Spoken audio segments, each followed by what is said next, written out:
These may look like traditional buildings that students go to every day to take class, but really, they have some of the most useful resources for our non-traditional students. Can you explain what a normal day is for you?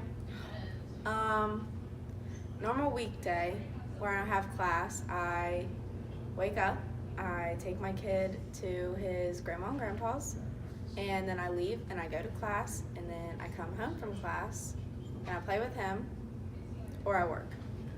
Either one. He is 13 months. And what's his name? Hudson Christopher. Well, I'm a military veteran, so I'm 27 now, so it's pretty non-traditional in my book. Okay. I've always wanted to get my degree. It was always like a big passion of mine, and it was always something my dad wanted to, so I got out and just wanted to, kind of start a new chapter, something new. Now, you said that was in 2003, Mm-hmm. and now we're in, 2018, so what was, did you take, a gap year? Why is it so, vast in the years? It's vast because my mom got sick in 2005 and my dad passed away in 2006. And from 2003 to 2006 and then into 2007, I tried to finish, but I was just completely worn out with everything that had happened and trying to balance everything personally and school. And when I was here, it was like I wasn't here. I was just very weighed down with a lot of other worries. And so I just looked at it like, okay, I'll try to go back when I can. I didn't expect to be away for 10 years because I came back in 2017. What was the hardships like coming to school, especially from a military background, and then that transition and, okay, now I want to be a student? People misunderstand us a lot. They kind of either shy away or they're more afraid of us. I know I experienced that personally, and just people are just kind of intimidated to talk to us, or they just don't like us, due to their political views or what have you. And it's also being a lot older is more difficult to relate to, the traditional college student. So the communication barrier is pretty thick. So was it hard to continue school after having a kid? Not really, actually. I was pretty adjusted pretty quick. I actually came back to have exams 2 days after I had him. I was on campus to take exams. It was fine. It's a sense of just having unfinished business. I just felt so like, oh, I could have had a degree, and that probably would make me feel more, I don't know, of value or something, just than to be completely, I don't know if you can say degreeless, but with nothing. But I knew that I had quite a few classes, and I thought to just throw that away seems such a waste.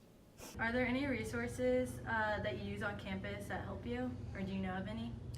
Yeah, I know of some. I don't have to use them because I'm lucky enough. So the daycare downstairs, they offer free daycare. They offered free daycare to me because I obviously don't make any money. So FAFSA and everything goes into play. So if you're low income and you're a parent, you can get help with the daycare to afford it.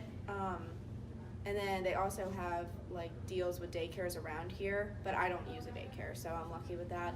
And then Fuel NKU has a lot of products that people don't really know about. So other than food, they have diapers and they have wipes and they have baby formula sometimes too. Now, what resources helped you get acclimated to the school environment? Really, the VRS where we're at now, because I get to talk to other veterans that might be going through similar issues, and also just having a nice place to relax, kind of hang out, get some homework done, and then we also have free printing here, so it's cool. There are a lot of resources located on campus for non-traditional students to use, like the free daycare, the VRS, and even the Adult Learners Program.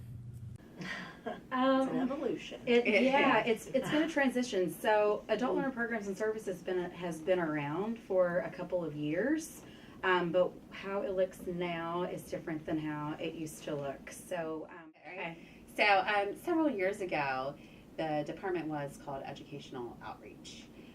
Just through some transitioning, and restructuring, some programs in that department got put in different areas at NKU. So where the former program was called PACE, that was a program, and they decided to move that under the Vice Provost for Undergraduate Academic Affairs. So in that move, they decided to rename the department Adult Learner Programs and Services. PACE was still under that, but Credit for Prior Learning was under it, Project Graduate was under it as well. So then with some more transitioning and restructuring, then PACE, it was decided because PACE was doing so well. PACE was a program for adult students that had specific majors. They had a 55% graduation rate over 6 years, which is higher than NKU's average, about 20% higher than NKU's average. Resources for all types of non-traditional students are located on the first floor of the University Center and the first floor of the MEP building. All students go through hardships, and there is always resources to help.